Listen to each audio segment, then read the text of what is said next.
Vamos a entrar en el estudio de la palabra del Señor. Les invito a abrir sus Biblias en el Salmo 110. Hoy llegamos a este hermoso salmo. El Salmo 110 solamente tiene 7 versículos y resulta que, si ustedes ven ahí en la presentación, el libro de los Salmos está dividido en 5 libros. Esto es una división muy antigua, es una división que se ha hecho a este libro. Se ha seccionado, los judíos o los estudiosos, los sabios judíos, hicieron la división del libro de los Salmos en 5 libros, como aparecen aquí, y cada sección o cada libro tiene cierta cantidad de salmos. Cada salmo es independiente. Con el libro de los Salmos no podemos decir capítulo 1, capítulo 2, capítulo 3, porque cada salmo es muy independiente, no hay una secuencia, no hay algo que va paso a paso. O sea, no es como las narraciones en los libros históricos o como aparece con los libros de Moisés o los evangelios, no aparece ahí. Cada salmo es muy independiente. Entonces siempre tenemos que decir Salmo 1, Salmo 5, Salmo 10, Salmo 120, etcétera. O sea, porque cada uno es muy independiente. Y ya estamos en la última sección, en el libro 5. Ahora nos toca el Salmo 110 y ya estamos en la parte final. Según los sabios judíos, la división que ellos hicieron del libro de los Salmos está relacionado con los libros de la ley. Para los judíos le llaman a la ley, le llaman la Torá. No la Torah, sino la Torá. O sea, la acentuación está en la A, la Torá. Y la palabra Torá significa precisamente ley. Y los 5 libros de la ley, pues ya sabemos que son Génesis, ¿y qué más? Éxodo, Levítico, Números y Deuteronomio. Bueno, pues cada libro de los Salmos está relacionado con uno de los libros de la ley. Entonces, el primer libro con Génesis, segundo libro con Éxodo, tercer libro con Levítico, cuarto libro con Números y el quinto libro con Deuteronomio. Y en el libro de los Salmos, como ya sabemos, aparecen diferentes escritores inspirados por Dios, porque todos los salmos, a pesar de que a veces reflejan el sentir del salmista, a veces reflejan su angustia o su alegría, su adoración al Señor. Sin embargo, cada salmo es inspirado por Dios, y de tal manera que cada uno de los escritores pues dejó plasmada una enseñanza muy especial para nuestras vidas. Pero no fue un solo escritor del libro de los Salmos. El que escribió más salmos pues fue el rey David, con 75 salmos. Pero aparece ahí Asaf, Etán, Emán, los hijos de Coré, Salomón, Moisés, que también escribió, y salmos que son anónimos, salmos que no se saben quiénes los escribieron. Entonces, ahí aparecen algunos de ellos. Por ejemplo, en el libro 1, pues aparece David, libro 2, David y los hijos de Coré, en el libro 3, Asaf, en el libro 4, anónimos, y en el libro 5, David, mayoritariamente, aunque hay otros más. Bien, entonces, el estudio de hoy está centrado en el Salmo 110, y el Salmo 110 nos hace notar acerca de la persona grandiosa del Señor Jesús en la profecía de los Salmos. Los Salmos nos enseñan a cómo comportarnos en nuestra vida cristiana, nos enseñan a cómo expresar nuestras angustias delante de Dios, y nos enseñan también características de Dios, cualidades de Dios, o también profecías relacionadas con Jesús. Cuando se tienen que ver, los salmos tienen que ver con Jesús, con el Señor Jesús, y que están profetizando algo que tiene que ver con su ministerio, con su vida, a esos salmos se le llaman mesiánicos. Los salmos mesiánicos son aquellos que están relacionados con el Mesías, con Cristo, pero hacia el futuro. Por ejemplo, el Salmo 22, en el versículo 1 dice: Dios mío, ¿por qué me has desamparado? Uno podría pensar, bueno, es que David estaba muy angustiado y expresa de esa manera, pero esas palabras se cumplieron en la cruz. Esas palabras las dijo el Señor Jesucristo. Y entonces, si leemos bien el Salmo 22, eso tiene que ver con ciertas situaciones que ocurrieron en la vida del Señor Jesús, especialmente con su muerte. Entonces se le llaman mesiánicos. Y el Salmo 110 también es un salmo mesiánico. Entonces vamos a ver ciertas características de este salmo. Primeramente, este salmo es un salmo real. ¿Por qué es un salmo real? Porque habla acerca del reinado de Cristo. Cristo es rey. Cristo es el rey. Dios es el rey en un sentido general, en un sentido hablando de Dios como Dios trino. Dios Rey, y se menciona a través del Antiguo Testamento, pero también específicamente se hace notar que Jesucristo es el Rey. Luego, en segundo lugar, es un salmo mesiánico, porque habla acerca del ministerio del Señor Jesús, ya sea con su vida y ya sea con lo que Él va a realizar. Y es un salmo enteramente profético porque está mirando hacia el futuro de lo que va a ocurrir en la persona del Señor Jesucristo.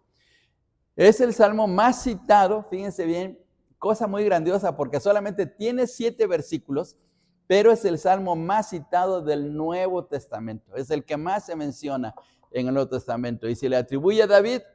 Se desconoce el contexto histórico, o sea, no se sabe cómo ocurrió, qué sucedió antes, qué pasó en la vida de David o qué sucedió en la historia del pueblo de Israel para poder escribir este salmo.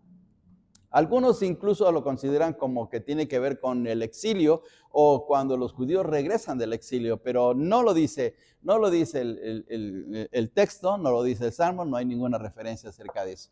Pero es un salmo que tiene que ver con el Señor. San Agustín, que fue un teólogo del siglo IV, dijo estas palabras, mencionó de este salmo, breve en palabras, porque nada más tiene 7 versículos, pero extenso por la profundidad de la sentencia, es decir, por las aseveraciones, por la enseñanza que se va dando en este salmo. O sea que es un salmo corto, 7 versículos, pero es un salmo de verdad grandioso y podíamos pasar varias semanas estudiando nada más el Salmo 10, porque de verdad, yendo versículo por versículo, hay tanta enseñanza en este salmo. Bien, el tema aquí es el Mesías. Ojo, es el Mesías, Cristo como rey y sacerdote. Cristo como rey y sacerdote. Es el único salmo que menciona a Melquisedec, el rey de Salem. Génesis 14, 18. Es un personaje misterioso, Melquisedec. No se sabe quién fue, no se sabe acerca de dónde nació, no se sabe de su familia, no se sabe acerca de que si tuvo hijos o no tuvo hijos. Simplemente aparece en el libro de Génesis, en el capítulo 14. Ustedes recuerdan que Abraham había ido a rescatar a su sobrino Lot, porque había sido tomado prisionero en una guerra que hubo entre los reyes de la tierra de Canaán en el tiempo de Abraham, y tomaron prisionero a Lot y a su familia, sus siervos, se los llevaron. Y entonces Abraham, tomando 300 de sus siervos, va en rescate y lo hace así, rescata a su sobrino Lot, y resulta que al regresar, pues tiene el encuentro con Melquisedec. El rey Melquisedec era el rey de Jerusalén.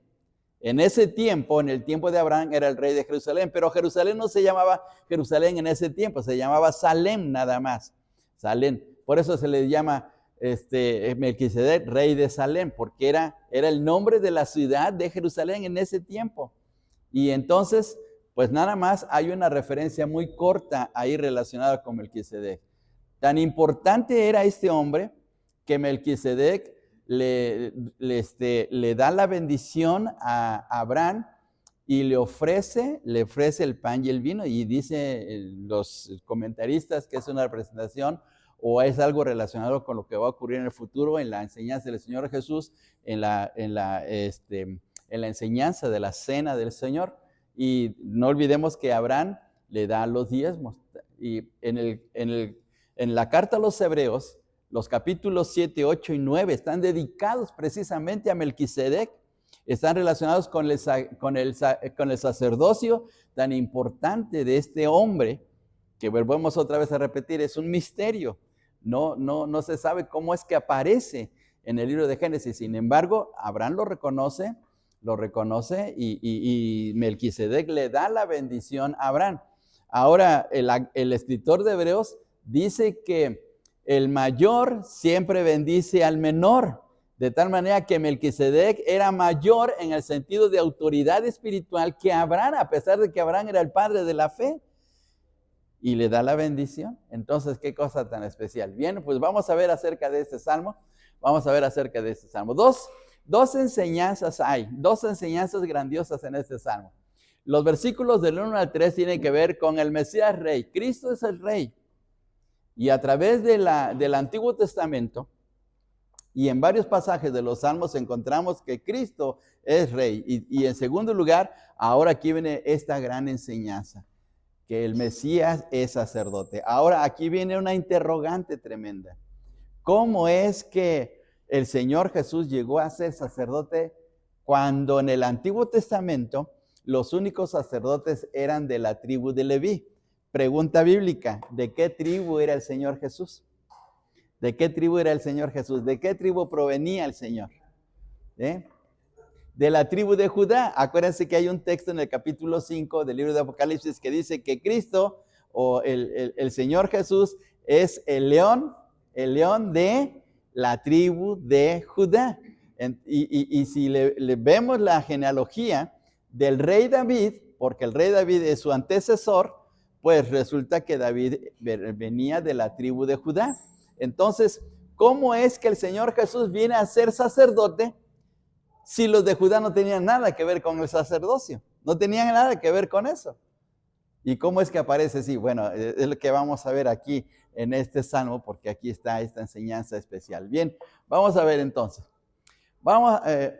Notemos, hermanos, así, a grosso modo, rápidamente, la cantidad de pasajes bíblicos que tienen que ver con el Salmo 110. Fíjense bien, el versículo 1 del Salmo 110 aparece en Mateo, Marcos, Lucas, Hechos, Hebreos. Aquí mismo, en la segunda parte del Salmo 110:1, aparece también en Mateo, Hechos, Romanos, Efesios, Colosenses, Hebreos.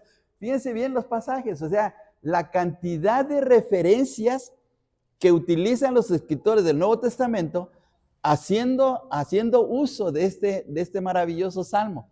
En el punto número 3, el Salmo 110, el tercer renglón, C, los versos en los versículos a veces se puede dividir en A, B y C, dependiendo de las frases.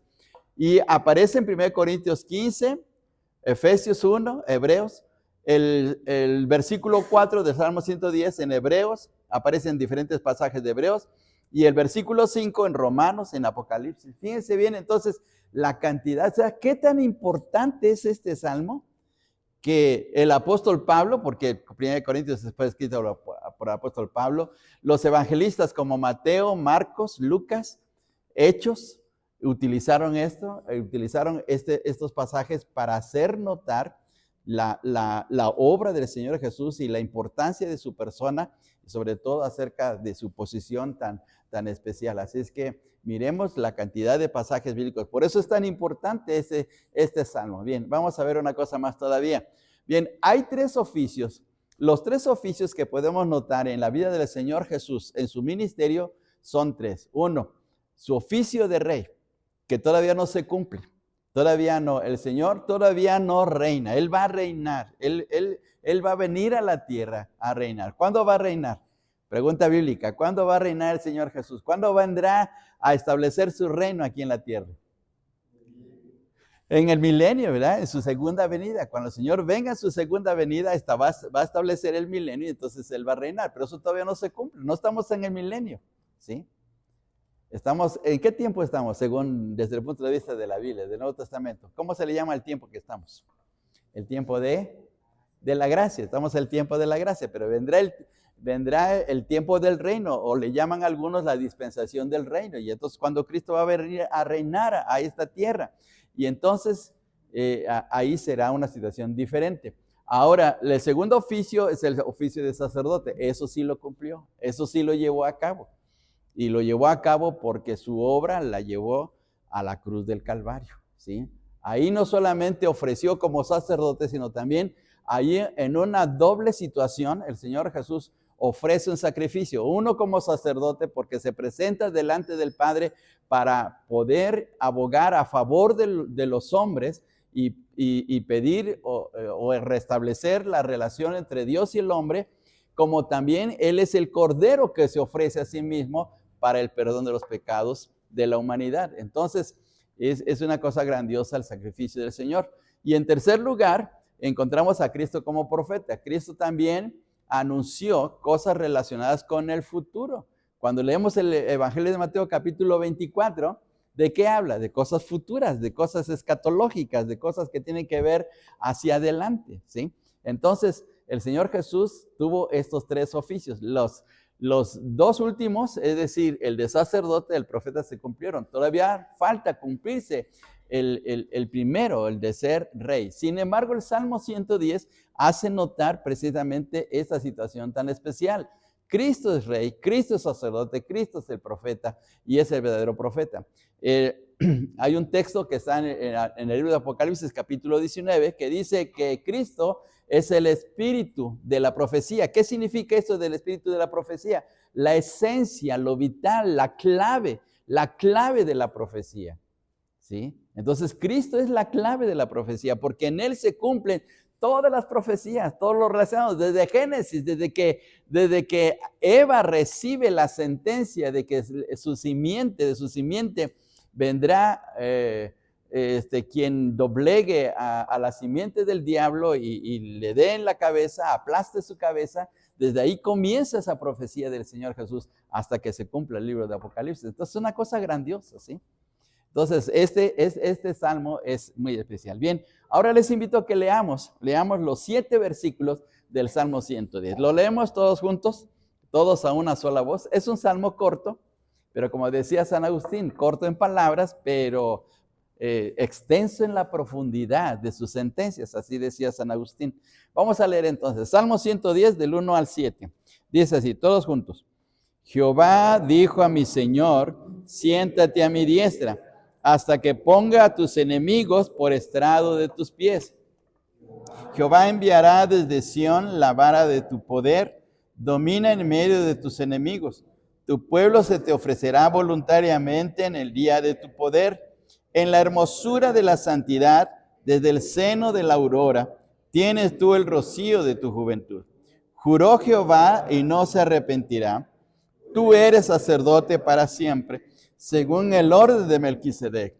El Señor está a tu diestra, quebrantará a los reyes en el día de su ira, juzgará entre las naciones, los llenará de cadáveres, quebrantará las cabezas en muchas tierras, del arroyo beberá en el camino, por lo cual levantará la cabeza. Entonces, 7 versículos, pero cada versículo de verdad tiene enseñanzas muy grandiosas. Bueno, vamos a ver esto. El primer punto, Cristo como Mesías, Cristo como rey, el Mesías como rey. Dice el texto, Jehová dijo a mi Señor, siéntate a mi diestra, hasta que ponga a tus enemigos por estrado de tus pies. Ahora, este versículo, nada más estos 2 renglones, nada más, es una cosa increíble. Les quiero hacer una pregunta. ¿Qué grupos religiosos no creen que Jesucristo es Dios? A ver, mencionen grupos religiosos que creen que Jesús no es Dios. Los testigos de Jehová, unos. ¿Qué más? Los adventistas sí, todavía. Sí, ellos sí creen. Los de la luz del mundo. Los mormones también tienen ese problema. Bien, en la antigüedad, o mejor dicho, en el tiempo del Nuevo Testamento, había un grupo que se llamaban los gnósticos. Los gnósticos también no creían que Jesucristo era Dios, era un problema. Bueno, vamos a ver aquí. Fíjense bien, cuando uno estudia la Biblia, uno tiene que hacer uso de diferentes versiones de la Biblia para poder comparar y poder ver la enseñanza, ¿sí? Porque a veces nosotros nos centramos nuestra infalible Reina Valera, 1960, pero no tiene que ser así, porque luego hay textos que son difíciles o hay ciertas palabras que uno no entiende y es mucho mejor compararlo con otras versiones. Lo más popular es utilizar, además de la Biblia Reina Valera, es la nueva versión internacional, que tiene un lenguaje más común, más aceptable, más contemporáneo. O también la Biblia de las Américas. Pero es bueno tener otro tipo de versiones, ¿sí? Hay muchas versiones en español, muchas versiones. Hay un sitio de internet que se llama www.bibliatodo. Tiene como 30 versiones, tiene muchas. Es otra vez el sitio de internet. Lo pueden ustedes ahí ver incluso en su celular, ¿sí? www.bibliatodo.com, así, bibliatodo.com. Y ahí les van a aparecer varias versiones. Bueno, ahí aparece la nueva versión internacional. En este versículo, del primer versículo, dice, así dijo el Señor a mi Señor. Vean la palabra Señor. No está traduciendo Jehová, porque la palabra Jehová es la palabra hebrea. Pero aquí utiliza Señor. Ahora, vean ustedes, Biblia de las Américas, dice el Señor. Pero aquí hay un cambio que parece como que no cuentan mucho. Pero aparecen las letras con mayúscula, todas las letras acá. Dice el Señor a mi Señor. ¿Por qué aparece ahí? Porque la versión Las Américas le está dando la relevancia de que Dios el Padre, ahorita vamos a ver el desglose exegético, de que la versión Las Américas le está poniendo la palabra en mayúsculas que se está refiriendo a Dios el Padre, que está hablando con el Hijo. Bien, ahora, esta es una versión diferente, es una versión rara. Es la traducción de la Biblia en griego que apareció 200 años antes del Señor Jesucristo, que se llamó la Septuaginta. Y este señor, un sacerdote católico, Junemann, un sacerdote católico alemán, tradujo la Septuaginta al español. Y eso aparece ahí en ese sitio de internet, ustedes lo pueden ver. Y aquí pone este versículo. Dijo el Señor a mi Señor, siéntate a mi diestra hasta poner yo tus enemigos por escabel. La palabra escabel es estrado o escalones de tus pies. Bien, entonces comparemos las diferentes versiones para que de esta manera podamos sacar una enseñanza. Ahora vamos a ver aquí, vamos a ir adelante. Vamos a ver aquí, fíjense bien. El Señor Jesucristo utilizó este versículo para poner en aprietos a los fariseos. Los puso en aprietos, les hizo una pregunta muy especial. Normalmente al Señor le preguntaban los fariseos y lo querían tentar para hacerle caer. Pues ahora viene el cambio. Ahora el Señor Jesús les pregunta y utiliza precisamente el primer versículo del Salmo 110. Fíjense bien, esto aparece en Mateo 22. Y estando juntos los fariseos, Jesús les preguntó, diciendo, ¿qué pensáis del Cristo? O sea, le está preguntando no a los apóstoles. ¿Se acuerdan que en el capítulo 16 el Señor se los lleva a sus discípulos a la ciudad de Cesarea de Filipo y les dice, ¿quién pensáis que es el Cristo? ¿Quién dicen la gente que es el Cristo? Y algunos de los apóstoles dijeron, pues unos dicen que eres Jeremías, otros que eres Elías, otros que eres uno de los profetas, otros dicen que etcétera, etcétera, ¿verdad? Pero ¿qué dijo Pedro? ¿Qué dijo Pedro en esa ocasión? Señor, tú eres el Cristo, tú eres el Hijo de Dios, tú eres el Cristo. Y el Señor hasta lo felicita, ¿verdad? Dice, bienaventurado eres Pedro, porque no te lo reveló sangre ni carne, sino mi Padre. ¿Sí? Entonces, ahí viene la aprobación hacia Pedro. Pero ahora, esa misma pregunta, el Señor se las hace a los fariseos. Vean ustedes el texto. Diciendo, ¿qué pensáis del Cristo? ¿De quién es hijo? Le dijeron, y eso lo sabían muy bien los fariseos. Los fariseos eran estudiosos del Antiguo Testamento. Ellos memorizaban el Antiguo Testamento. Y ellos dijeron, pues el Cristo es hijo de David. Pero miren lo que hace el Señor. Él les dijo, pues como David en el Espíritu le llama Señor, diciendo, dijo el Señor a mi Señor, siéntate a mi diestra. ¿Qué está haciendo el Señor? Utilizando el Salmo 110 en el versículo 1. Utiliza ese texto para hacerles notar algo a esos fariseos. Otra vez dice, dijo el Señor a mi Señor, siéntate a mi derecha hasta que ponga a tus enemigos por estrado de tus pies. Pues si David le llama Señor, ¿cómo es su hijo? ¿Y qué sucedió con eso? Pues no le pudieron responder, dice el texto, y nadie le podía responder palabra, ni osó alguno desde aquel día preguntar más. O sea, no supieron responder.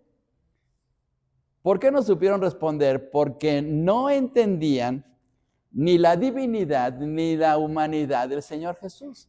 No entendían eso. Para ellos Para ellos el Mesías era Dios que iba a descender, que iba a destruir todas las naciones, y los judíos iban a ser el pueblo escogido por Dios y el que iba a reinar en todo el mundo. Y así pensaron, pero no tenían idea de lo que iba a ocurrir en la vida del Señor Jesús. Bien, ahora vamos acá adelante. Vamos a ver aquí el análisis, de este texto. Dice nuestra versión Reina Valera: Jehová dijo a mi Señor, ese es Salmo 110.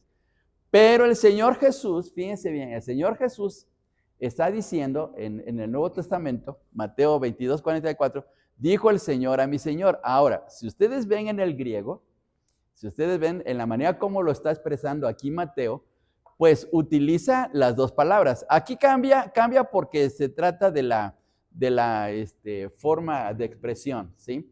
Pero es la misma palabra. Curios y curios, es lo mismo, Señor y Señor. Aquí, este lado. Ahora, esta palabra es muy importante. Esta palabra es muy importante en el Nuevo Testamento. Es la persona de suprema autoridad. ¿Recuerdan ustedes el famoso texto de Filipenses capítulo 2, versículo 10, donde dice que el Señor le dio un nombre que es sobre todo nombre, para que en el nombre del Señor Jesús se doble toda rodilla? Entonces, es una autoridad increíble, la autoridad que tiene el Señor. Entonces, es la palabra curios, es persona de suprema autoridad, es Dios o Señor. Entonces, en la versión en hebreo, en la versión como aparece en el Salmo 110, Jehová dijo a mí, y aquí la traducción en español ahora es Adonai. Jehová le dice a Adonai, pero Adonai también es un título de Dios. En el Antiguo Testamento Adonai es para Dios. Y aquí la palabra Jehová, desde el punto de vista del Antiguo Testamento, es el Dios del pacto. Es el Dios que hace el pacto con Abraham, es el Dios que hace el pacto con Isaac, es el Dios que hace el pacto con Israel en el Sinaí. Es el Dios del pacto en todo el Antiguo Testamento. Cuando leemos en nuestras Biblias la palabra Jehová, ese es un nombre muy especial para Dios. Tan especial era que los mismos judíos ni siquiera pronuncian su nombre, porque se perdió la pronunciación a través del tiempo. Nosotros decimos Jehová porque es la forma españolizada o castellanizada, pero nadie sabe la verdadera pronunciación. Sin embargo, lo importante no es tanto la pronunciación, sino lo que significa, es Dios del pacto. Y la palabra Adonai está indicando al Señor Supremo. Por favor, vayamos a Génesis capítulo 15, versículo 2. Génesis capítulo 15, versículo 2. Génesis capítulo 15 y versículo 2. ¿Y alguien que sea rápido en la esgrima? Y respondió Adán, Señor Jehová, ¿qué me dará siendo así? Que ando sin hijo, el mayordomo de mi casa es ese, Damaseno. de mi ser. Muy bien, gracias, hermano. Vean ustedes que aparecen ahí los dos nombres para el Señor. Aparece Señor Jehová, es decir, Adonai Jehová. Y porque está hablando de la supremacía de Dios, de que Dios es el supremo ser. Entonces, esta palabra es tan especial. Por eso es que el Señor Jesús le dice a los fariseos, ¿cómo es que si siendo el Cristo, el hijo de David, cómo es que le llama Señor? Entonces, ¿quién es superior? ¿Quién era superior, Jesús o David? Pues los fariseos no supieron responder, dijeron, pues ¿cómo? ¿Cómo es esta situación? Porque no entendieron este texto. Bueno, en varios pasajes aquí, otros versículos más, hablan acerca de este asunto. Ahora vamos aquí todavía, seguimos con este asunto. Veamos acá. La palabra Jehová es Señor también y tiene que ver con supremacía, Adonai. Es el supremo ser en todo el universo. Es el Dios único y verdadero, ¿sí? Y vean ustedes en el versículo 5 que se utiliza la palabra Adonai para decir el Señor está a tu diestra. Es decir, primero se utiliza el nombre Jehová aquí, pero acá se utiliza Adonai y se interrelaciona. O sea, sigue siendo el mismo Dios. El Dios del pacto sigue siendo el Dios Adonai, que es supremo y que está hablando con el otro Señor. ¿Y quién es el otro Señor? El Hijo de Dios. Entonces, qué increíble, porque aquí en el versículo 1 dice: Jehová, Dios del pacto, dijo a mi Señor, es decir, al Señor Jesucristo, que en el sentido profético se está refiriendo a lo que va a venir a ser el Señor. Dice: siéntate a mi diestra. Y acá el Señor Adonai le está diciendo: está a tu diestra. ¿A tu diestra de quién? A la diestra del Hijo. Están juntos, están ahí relacionados. Entonces, estas palabras o estos títulos tienen que ver con una enseñanza grandiosa, y es aquí donde viene a echar por tierra la doctrina de los testigos de Jehová, la doctrina de los mormones y de todos aquellos grupos que no creen en la divinidad del Señor Jesús. Si creemos, si deseamos, por decir así, demostrar la divinidad del Señor Jesús, este es el Salmo. Con este Salmo, fíjense bien, aquí está. La importancia teológica del Salmo 110. Número 1, la afirmación de dos personas. En primer lugar, el texto está diciendo: Jehová dijo a mi Señor, Jehová dijo a mi Señor. O sea, ahí están dos personas divinas. Y también echa por tierra a esos grupos unitarios. ¿Quiénes son los grupos unitarios? Los que nada más creen que es un solo Dios y una sola persona. ¿Quiénes son los unitarios? Por ejemplo, los de la luz del mundo. Y hay un grupo de iglesias pentecostales que también son unitarios, que ya no creen en la Trinidad, creen solamente que Dios es uno y una sola persona. Y cuando uno le dice: pero en el Nuevo Testamento aparece el Padre, el Hijo y el Espíritu Santo, y la manera de responder: pues, ¿usted qué es? Usted es papá, usted es hijo, usted es tío, usted es sobrino, usted tiene diferentes roles, así con Dios. O sea, esa no es la respuesta. Es una respuesta. ¿Por qué? Porque el texto bíblico está diciendo todo lo contrario. Aquí estamos encontrando dos personas divinas, Jehová, y cuando dice el Señor, dijo a mi Señor, las dos personas son divinas, pero son dos personas diferentes. Y entonces aquí está la divinidad, la afirmación de dos personas divinas, aunque hay un solo Dios. Hay un solo Dios, sí.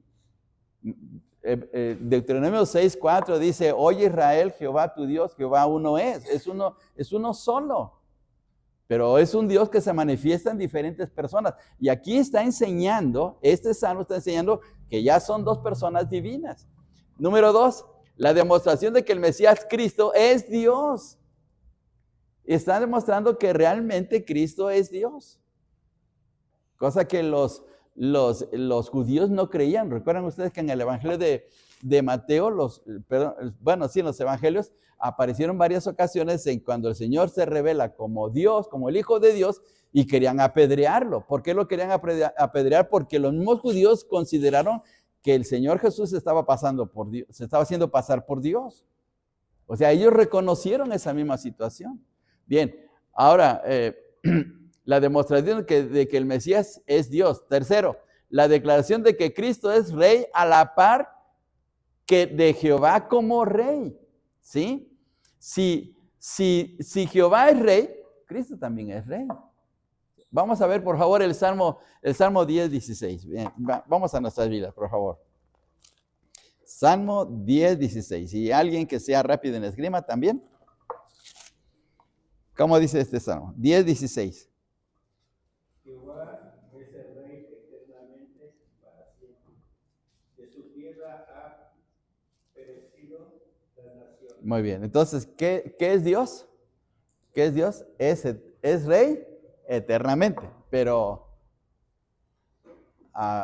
hermanos, hay contradicción con lo que dice Apocalipsis capítulo 19. Por favor, vayamos a este pasaje, Apocalipsis 19. Apocalipsis 19:16, por favor.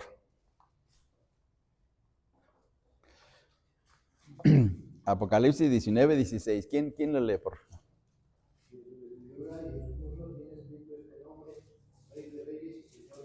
¿De quién está hablando este texto?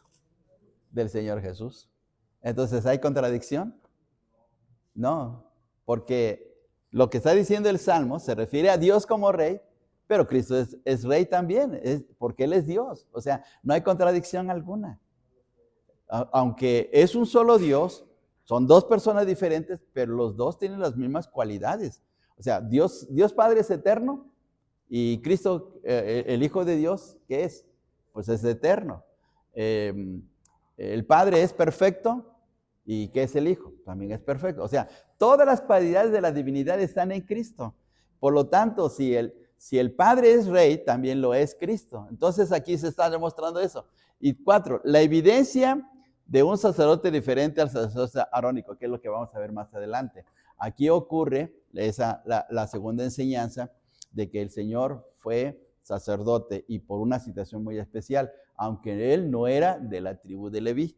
Ahorita vamos a ver eso. Bien, vamos aquí. ¿Alguna pregunta? ¿Algún comentario? ¿Hasta acá? ¿No? Ok. ¿Creen que Jesús es Dios o son testigos de Jehová? Porque si no, aquí vamos a tener problemas. Bien, vamos a ver acá. Vamos a seguir. Bien. La respuesta a la pregunta del Señor Jesús. Fíjense bien. Mateo 22, 45 dice, pues si David le llama Señor, ¿cómo es su hijo? Es decir, los puso en aprietos el Señor con este salmo. Los puso en aprietos a los fariseos. Entonces, ¿cuál es la respuesta? La respuesta es muy sencilla. El Mesías es tanto hijo de David como su Señor. Es tanto hijo de David como su Señor. Es Señor en cuanto a su divinidad e hijo de David en su humanidad. Ahí está la situación. Ahora, hay textos grandiosos en el Nuevo Testamento que nos hacen ver esa situación. Por ejemplo, en Juan capítulo 1, versículo 14, dice, y el verbo se hizo carne. El verbo, ¿de qué está hablando el verbo? De su divinidad. Y el verbo se hizo carne. ¿Qué es carne? La humanidad. Ahí está. Ahí aparece claramente.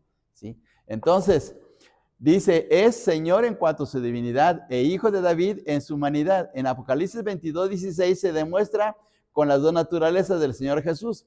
Yo Jesús, dice el texto, yo Jesús he enviado a mi ángel para daros testimonio de estas cosas en las iglesias. Yo soy la raíz, es decir, la divinidad, de donde venía del cielo, la divinidad y el linaje de David, su humanidad, la estrella resplandeciente de David. Entonces, en este texto aparece también la divinidad y la humanidad del Señor Jesús. Entonces, los judíos no supieron responder eso porque ellos pensaron nada más en la divinidad del Señor, pero no pensaron en su humanidad. Ese es el gran problema. Ahora, teológicamente, cuando se habla acerca de que Jesús es divino y es humano a la vez, que las dos naturalezas están conjuntas en la misma persona del Señor Jesús, eso se llama unión hipostática. Ese es un término teológico, la unión hipostática. ¿Qué quiere decir la unión hipostática? Significa que la naturaleza de Dios y la naturaleza del ser humano están unidos en la persona del Señor Jesús. ¿Sí? Eso es lo que significa eso. Bien, ahora vamos a ver aquí. Dice el Filipenses 2, 9 al 11, que es un texto que tiene que ver precisamente con esas dos naturalezas. Dice, por lo cual Dios también lo exaltó hasta lo sumo y le dio un nombre que es sobre todo nombre, para que en el nombre de Jesús se doble toda rodilla de los que están en los cielos y en la tierra y debajo de la tierra, y toda lengua confiese que Jesucristo es el Señor. Pero cuando dice Jesucristo es el Señor, es como dicen, adiós Señor Memo, adiós Señor, ¿así? No, aquí, fíjense bien, el texto dice, para que en el nombre de Jesús se doble toda la rodilla. O sea, Dios está exaltando al Señor y le está dando no le está dando, le está reconociendo la posición inigualable del Señor Jesús, de que es el Señor, es el Adonai, eres el Dios también del cielo, al igual que el Padre, al igual que el Espíritu Santo. Es igual en naturaleza, ¿sí? Entonces dice el versículo 11, y toda lengua confiese que Jesucristo es el Señor, para gloria de Dios Padre. Ahora, hay una situación muy especial en el Nuevo Testamento. Les voy a pedir que vayamos a Apocalipsis capítulo 19. Vamos a Apocalipsis capítulo 19.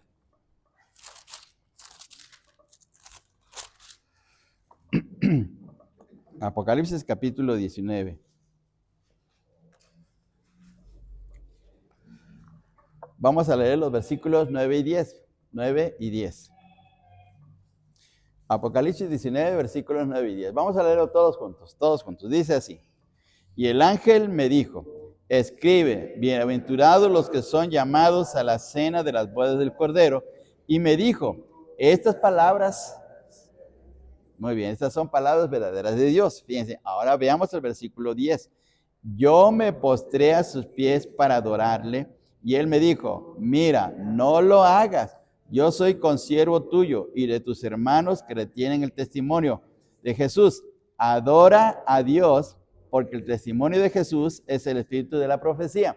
Bien, ¿qué estaba haciendo el apóstol Juan cuando estaba recibiendo la revelación de Apocalipsis? ¿Qué hace aquí en el versículo 10? Se postra ¿ante quién? Ante el ángel que le está revelando cosas grandiosas. ¿Y estaba bien que se postrara ante él para adorarle? No. Ahora, mencionan ustedes un ejemplo bíblico donde alguien haya literalmente adorado a Jesús. Literalmente haya adorado a Jesús. Cuando el Señor Jesús sanó al ciego de nacimiento. Muy bien, ese es un ejemplo. Y un ejemplo bien popular. Los magos del Oriente, cuando el Señor era un bebé, le llevaron 3 cosas. ¿Qué le llevaron? Oro. Y dice Mateo que le adoraron. Ahora, si no fuera Dios, ¿recibiría adoración? Si no fuera Dios, ¿qué hubiera ocurrido si la gente le hubiera adorado? ¿No sería idolatría? ¿Y hubiera sido un problema? Entonces, aquí está la situación. Ahora, veamos el texto. Dios mismo está reconociendo la posición del Señor Jesucristo. Y por lo tanto, la adoración es correcta para Él. Entonces, no estamos fallando, no estamos cometiendo ningún error ni idolatría al estar adorando al Señor Jesús. Bien, entonces, esto nos está enseñando el Señor. Ahora, una cosa más. Aquí tiene que ver con, fíjense bien, dice el texto de Hechos 1:9, la ascensión del Señor Jesús, y habiendo dicho estas cosas, viéndolo ellos, fue alzado y le recibió una nube que le ocultó de sus ojos. El Señor cumplió su misión en la tierra, su obra redentora. Después de haber ido a la cruz del Calvario, pasó 40 días, resucitó y pasó 40 días con sus discípulos y ascendió al cielo. Ahora, pregunta, ¿para qué ascendió al cielo? ¿Cuál es la finalidad de haber ascendido al cielo? Nada más se fue porque tenía que irse. Para preparar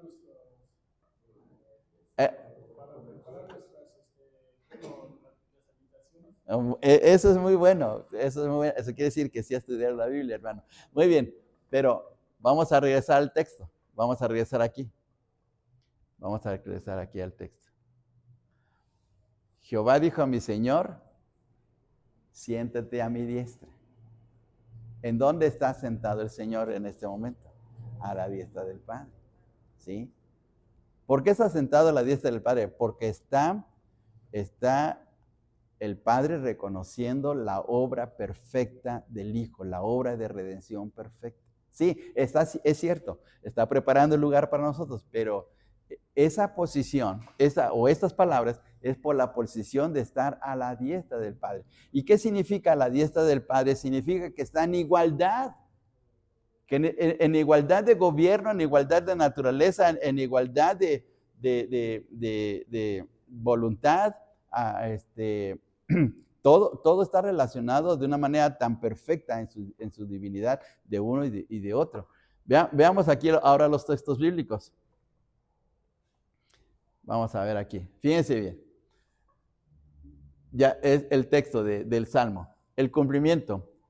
Efesios 1:20.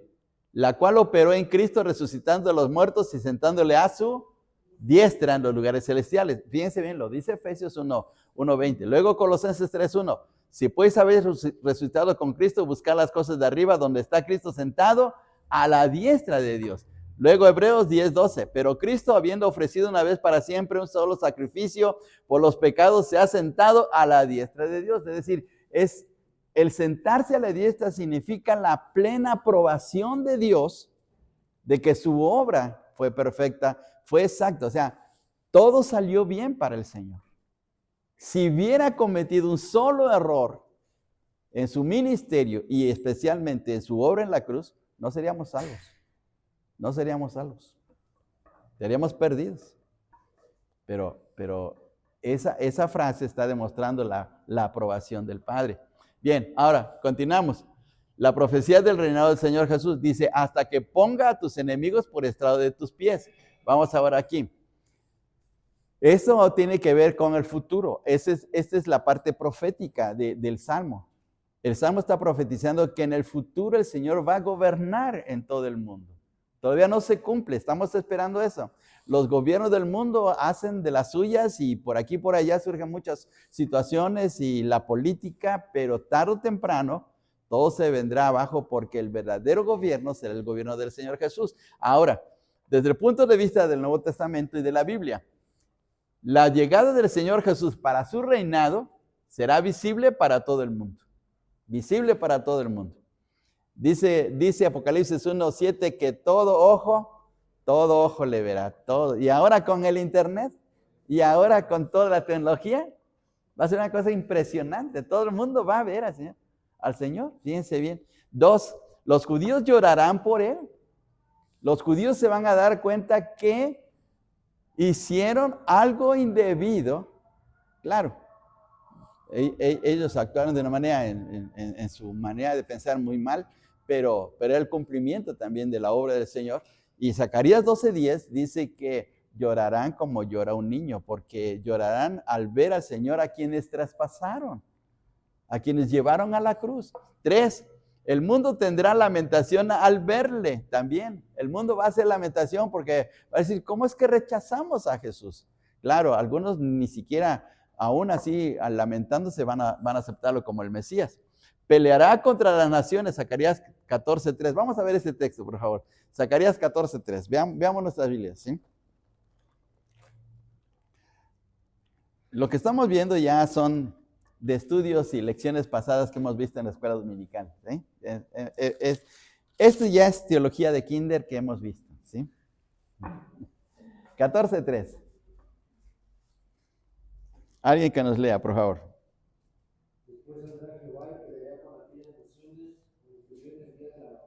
Muy bien, entonces aquí la palabra Jehová tiene que ver con el Señor Jesús, ¿sí? Entonces Él va a venir a pelear contra las naciones. Usará su palabra como arma, lo dice Isaías capítulo 11, versículo 4. Su mirada será como llama de fuego, Apocalipsis 19:12, y destruirá al anticristo y a sus seguidores. Entonces, la llegada del Señor Jesús va a ser una cosa impresionante y va a poner quieto a todo el mundo, que es un caos. ¿Qué estamos viviendo hoy en la actualidad? Un caos en todo el mundo, ¿sí? Cada quien, estamos como en el libro de los jueces, cada quien hace lo que bien le parece, ¿no? Pero va a llegar el Señor que va a poner orden, ¿sí? Entonces, toda esta enseñanza tiene que ver con el Salmo 110. Veamos esta profecía. Zacarías 14, del 1 al 5, dice, el profeta Zacarías anunció que el Señor pondrá sus pies nuevamente sobre el monte de los olivos. ¿Qué sucedió en el monte de los olivos cuando el Señor Jesús estuvo aquí? ¿Qué sucedió? Pues desde ahí ascendió a los cielos. Desde ahí se despidió de sus discípulos, ¿sí? Y se partirá en dos, haciendo un enorme valle, y de ahí se encaminará a Jerusalén y entrará por la puerta oriental junto a todos sus santos. El Señor va a entrar por una puerta especial que hoy en la actualidad todavía existe, la puerta oriental. Vamos a ver aquí. Ahí está. Si usted va a Jerusalén, si usted toma un avión, la línea famosa para Israel se llama El Al. Si usted toma un vuelo en la línea El Al y va a Jerusalén, bueno, Jerusalén no, se tiene que bajar en Tel Aviv, Tel Aviv tiene que ir a Jerusalén. Le pido por favor que me lleve como guía de turista. Vamos a Jerusalén y vamos a ver esta puerta. Esta puerta se le llama la puerta oriental. Aquí es donde va a entrar el Señor. Es lo que dice la profecía de Zacarías, ¿sí?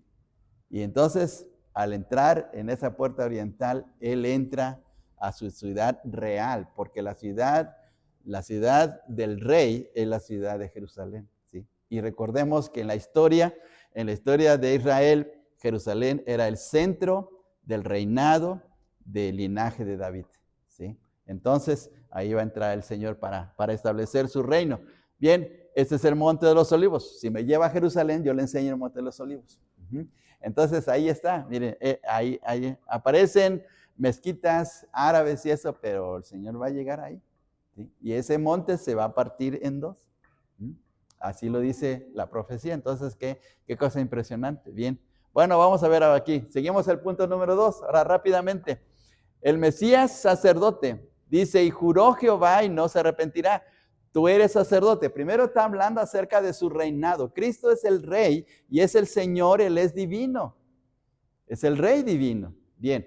Y ahora el sacerdote, según el orden de Melquisedec, es el único salmo que nada más menciona a Melquisedec. No hay otro, de los 150, el 110 es el único que menciona a este personaje. Bien, ahora vamos a ver aquí. Recordemos otra vez. El sacerdocio que había en Israel era un sacerdocio que Dios había establecido porque era realmente constituido por Dios, pero a través de la tribu de Leví. Dios escogió a la tribu de Leví y no les dio herencia en la tierra de Canaán, porque Dios dijo que la tribu de Leví tenía su herencia en Dios. Le repartió a las otras tribus, pero no a la tribu de Leví, y les dio el sacerdocio a ellos. Ellos tenían el trabajo muy especial dentro del templo, dentro de los sacrificios, dentro de las fiestas y nada más. Bien, ahora dice el texto 28:1, harás llegar delante de ti a Aarón, tu hermano, y a sus hijos consigo de entre los hijos de Israel, para que sean mis sacerdotes. Es decir, aquí fue un llamado divino. Es algo que Dios estableció. No fue porque Aarón quiso, porque Moisés, no, es un llamado de Dios. Bien. Aquí están los nombres. Y ahora veamos aquí. ¿Por qué debería haber ¿por qué debería haber sacerdotes en Israel? Número 1, porque el sacerdote fue constituido a favor de los hombres. Es decir, que él iba a ser el intermediario. El sacerdote iba a ser el intermediario entre Dios y el hombre para restablecer su comunión con Dios. Los hombres, es decir, los israelitas iban a pecar contra Dios. Le iban a fallar y Dios conocía a su pueblo, sabía que tarde o temprano los israelitas iban a cometer pecados. ¿Cómo iban a solucionar esto? ¿Cómo iban a poder restablecer su comunión con Dios? Bueno, se requería de un sacerdote.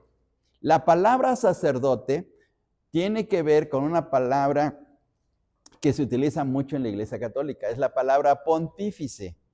Y la palabra pontífice es una palabra latina, es una palabra que utilizaban los romanos, y la palabra pontífice significa constructor de puentes. Acuérdese, ¿qué significa pontífice? Constructor de puentes. ¿Y qué quiere decir eso? Pues que el sacerdote iba a establecer el puente entre Dios y el pecador, entre el israelita que le había fallado a Dios. Entonces, iba a restablecer la relación. Para eso se requería un sacerdote. Y entonces, número 2, era el hombre indicado para presentar ofrendas y sacrificios por los pecados. Esto tiene que ver con Hebreos 5, del 1 al 4. Ahí lo podemos leer. Debería mostrarse paciente con los ignorantes extraviados. Es decir, que muchas veces el israelita iba a ir con el sacerdote y le iba a decir, cometí este pecado, pero es que yo no sabía que era pecado. O le fallé a Dios, aunque realmente conocía de la ley, le fallé a Dios. Y el sacerdote debería ser paciente. El sacerdote no debe decir, no, ya ni entres, ¿sí? Ni entres al templo, ni vengas aquí. No, ¿sí? Escuché una predicación de Dante Gebel. No estoy muy a veces de acuerdo de Dante Gebel, pero escuché una predicación que dice que allá en su ciudad, allá en Argentina, cuando él era jovencito, llegó una señora al templo, ahí donde asistía con sus papás. Llegó una señora al templo y iba vestido muy, muy, muy ligero, muy llamativo, ¿sí? Muy llamativo. Y estaba una persona, estaba un mejor dicho, dice Dante Gebel, que era un diácono, que estaba allá a la entrada y que le dijo, señora, usted no puede entrar vestida de esa manera, no puede, porque usted provoca pensamientos feos en la gente, ¿sí? Y no le dejó entrar. ¿Qué debemos de hacer? Hermano, ¿qué pasaría si quiere entrar a un darqueto? Sí saben lo que es un darqueto, ¿verdad? ¿Sí? ¿Saben lo que es un darqueto? Bueno, un muchacho de las tribus urbanas que se pinta todo de negro, uñas negras, se pinta los labios de negro, los ojos de negro, ¿sí? Y es muy, muy especial. Bueno, aquí los darquetos ya casi no se notan, pero hubo una temporada donde se mostraron. Bien, pero ¿qué hubiera pasado si hubiera entrado uno de esos muchachos? Que les decimos, no entres, no, mira, cuando vengas con tu camiseta y una corbata, entonces sí entras al templo, ¿sí? Pues es lo que está diciendo aquí el texto, debería mostrarse paciente con los ignorantes. Debería decirle, sí, entra, siéntate y escucha la palabra y en lo que te puedo ayudar. ¿Sí? Así debe ser el sacerdote, porque a veces, miren, perdón por la expresión, a veces somos más papistas que el Papa. A veces nos creemos más santos que toda la gente. Eso no debe de ser. Por eso debemos de ser compasivos con los demás. Dice aquí el texto bíblico, lean ustedes en la carta a los Hebreos, dice, debe ser el sacerdote paciente. Es decir, fallaste, cometiste un error, le fallaste a Dios, pecaste. Está bien, ven, acércate, vamos a ofrecer un sacrificio para que Dios te perdone, para que Dios te ayude, para que Dios te levante. Ya hemos escuchado tantas veces que cada vez que levantamos un dedo para señalar a alguien, 3 nos están apuntando. 3 nos están apuntando. Así, 1, 2 y 3. Entonces debemos de tener mucho cuidado. Y para eso era el sacerdote. Para poder ayudar a la gente, a su pueblo que le había fallado a Dios. Ahora, miren hermanos, si leemos la vida de Moisés, ¿cuántas veces no intercedió a favor de su pueblo cuando le había fallado a Dios? Levantaron el becerro de oro y Dios quería destruir a su pueblo y le dijo a Moisés, mira, hazte un lado, voy a hacer de ti una nación diferente, pero déjame destruirlos. ¿Y qué hizo Moisés? Se postró ante Dios y le rogó a Dios que no los destruyera. Ese era un verdadero sacerdote. Pero a veces nosotros actuamos de una manera diferente y ahí está nuestro problema. Ahora no olvidemos que por medio de Cristo somos reyes y sacerdotes. ¿Qué significa eso? Que debemos de interceder a favor de otros, como alguien lo hizo para nuestra propia vida. Bien, una segunda cosa más. Era un hombre rodeado de debilidad. O sea, el sacerdote tenía que reconocer que también él estaba en la misma situación, que él no era perfecto, que también él cometía errores y pecados al igual como toda la gente, como todo el pueblo. Número 5. Debería ofrecer sacrificios por sus propios pecados, como ya lo vimos en el punto número 2, y era un hombre llamado por Dios. Entonces, esa era la situación del sacerdote. Fíjense aquí en cada especial. Ahora, aquí la situación, el sacerdocio del Señor Jesucristo. Aquí viene un cambio, Que el Señor Jesús no tenía nada que ver con los levitas, ni con Aarón, ni venía descendencia de él. No tenía nada que ver.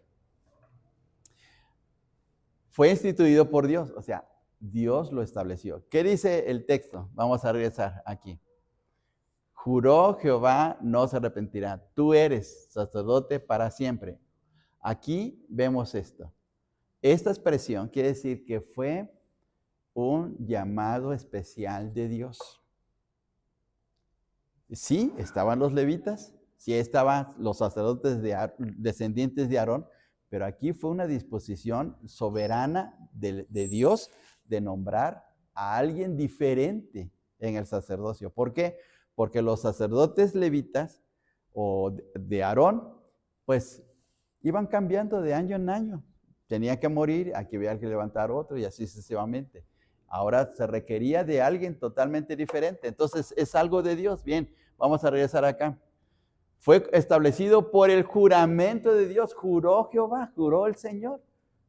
Fue un juramento, es decir, que, fíjense bien, qué cosa tan especial que Dios haya jurado. Tuvo que jurar. Cuando uno jura, ¿por quién jura? Bueno, ya no debemos de jurar, ya no debe haber juramentos. Pero cuando uno juraba, ¿por quién juraba? Por alguien superior a nosotros. Uno decía, perdón por la expresión, pero uno decía, juro por Dios, ¿verdad? Juro por Dios. ¿Por qué? Porque se reconocía a alguien superior para darle validez a nuestra expresión o al compromiso. Pero, ¿por quién jura Dios? ¿Quién es superior a Dios? Nadie. Pero entonces, ¿por quién estaba jurando? Por él mismo. Es decir, él mismo se estaba comprometiendo. Su palabra es verdad, su palabra es verdadera. Entonces, por juramento de Dios mismo fue establecido un nuevo sacerdocio. Fue el sacerdocio que permanece para siempre, Hebreos 7:3. Fue el sacerdocio que recibió los diezmos de Abraham. Por eso, Melquisedec es la persona idónea que representa al Señor Jesucristo con un nuevo sacerdocio, porque recibe los diezmos de Abraham. Fue el sacerdocio que dio la bendición a Abraham, demostrando su superioridad, Hebreos 7, del 6 al 7. Fue el sacerdocio constituido para una vida indestructible, como dice Hebreos 7, 16, y fue el sacerdocio inmutable que puede salvar perpetuamente, cosa que no lo hacían los sacerdotes de Aarón. Entonces, es totalmente diferente. Entonces, miren, qué bendición que por medio de Cristo tenemos un nuevo sacerdocio que hace posible nuestra seguridad de salvación. Si no fuera por eso, nuestra salvación no sería segura, no sería permanente. Pero ¿por qué podemos decir con plena seguridad, voy al cielo, tengo mi salvación segura? Porque Cristo murió perfectamente en la cruz del Calvario y ofreció un mejor sacrificio que los sacerdotes de Aarón. ¿Sí? Miren qué bendición. Bien, dice Hebreos 9 del 11 al 12, pero estando ya presente Cristo, somos sacerdotes de los bienes venideros por el más amplio y más perfecto tabernáculo, no hecho de manos, es decir, no de esta creación, y no por sangre de machos cabríos ni de becerros, sino por su propia sangre, entró una vez para siempre en el lugar santísimo, habiendo obtenido eterna redención. Miren qué cosa tan especial. Entonces, es la plena demostración de que tenemos una salvación segura. Hay una corriente teológica que dice que si usted como cristiano peca, pierde su salvación. A esa corriente se le llama arminianismo, ¿sí? Pero desde el punto de vista del sacerdocio de Cristo, nuestra salvación es eterna. Aquí lo está diciendo el texto, habiendo obtenido eterna redención. Y en Juan capítulo 10, versículos del 27 al 29, dice el Señor Jesús que mis ovejas oyen mi voz y me siguen. Dice, y nadie las arrebatará de mi Padre, ni nadie las va a arrebatar de mi mano. ¿Quién nos puede arrebatar de la mano del Señor? Nadie. Y el apóstol Pablo en Romanos capítulo 8 dice que ni la muerte, ni los ángeles, ni nada nos podrá separar del amor que es en Cristo. Así es que nuestra salvación es segura por la obra redentora del Señor Jesucristo, por su sacerdocio perfecto. Bien, continuemos. Ahora, el Salmo 5:6 termina con una sentencia tremenda. Dice el texto, el Señor está a tu diestra, quebrantará a los reyes en el día de su ira, juzgará entre las naciones, los llenará de cadáveres, quebrantará las cabezas de muchas tierras. El Señor ahora viene no para ser humillado. El Señor no viene para ser rechazado por la gente. Ahora no viene para que la gente le dé la espalda. Ahora no viene para que el Señor otra vez lo lleven a la crucifixión. Ahora vendrá por segunda vez ya con una situación totalmente diferente y ahora el hombre conocerá el verdadero reinado de Dios a través de la persona del Señor Jesucristo. Y todo aquel que quiera oponerse a su reinado se las verá con el Señor. Porque dice aquí el texto, fíjense bien el versículo 6, juzgará entre las naciones y las llenará de cadáveres. Es decir, que cualquiera que se oponga ante él va a sufrir las consecuencias. Entonces, qué cosa tan tremenda. Bien, vamos a terminar. Terminamos con este versículo, el versículo, aquí puse el 5, pero es el 7. Del arroyo beberá en camino por la cual levantará la cabeza. Este texto como que nos pone en aprietos para decir, bueno, ¿de qué está hablando? Si está hablando del reinado del Señor, ¿y por qué termina de esta manera? Bueno, porque está hablando de una pelea, está hablando de una guerra que el Señor va a hacer al venir aquí a la tierra para poner todo en paz. Y la expresión que está utilizando el Salmo 110, aquí está la nota, el Salmo expresa la idea de un guerrero que toma agua para recobrar fuerzas y volver a la guerra y salir vencedor. Es decir, que toma agua, se refresca, pero toma su espada para salir a la guerra y poner quieto a todo mundo. ¿Sí? Es la idea de que el Señor va a triunfar tarde o temprano. El Señor va a poner quieto a toda la humanidad. ¿Sí? Ahorita se revela, hay mucha gente que dice, yo no quiero saber de Dios, yo no quiero saber de Cristo, yo no quiero nada con la religión, no quiero nada con la Biblia, quiero vivir mi propia vida. No recuerdo cómo se llamó un presidente de Uruguay que apenas acaba de... Bueno, es un presidente que todavía vive, está anciano, pero hay unos videos donde sale él y dice, yo no creo en Dios. Dice, yo respeto todas las religiones, pero yo no creo en Dios. Miren, y así hay mucha gente. Mucha gente dice, no, yo no creo en Dios. Yo no creo en las religiones, yo no creo en las iglesias, no creo en la Biblia. Yo tengo mi propia creencia. Bueno, pues está bien. Pero tarde o temprano, Dios nos llevará a cuentas. Dios nos va a llamar a cuentas y nos va a confrontar con Él y va a decir, no. Hay en un libro cristiano, salió hace muchos años, hablaba acerca, bueno, daba la ilustración de Federico Nietzsche, el famoso filósofo alemán que decía que Dios está muerto. Y dice el autor de este libro que murió Nietzsche y ahora que está en la condenación eterna, está escribiendo en las paredes del infierno, me equivoqué. Pues sí. La gente está en la peor equivocación al negar la obra del Señor Jesús. Y mire qué tremendo. Bien, hermanos, pues, ¿qué les parece el Salmo 110? Y no vimos todo lo que tenía que ver el Salmo, ¿verdad?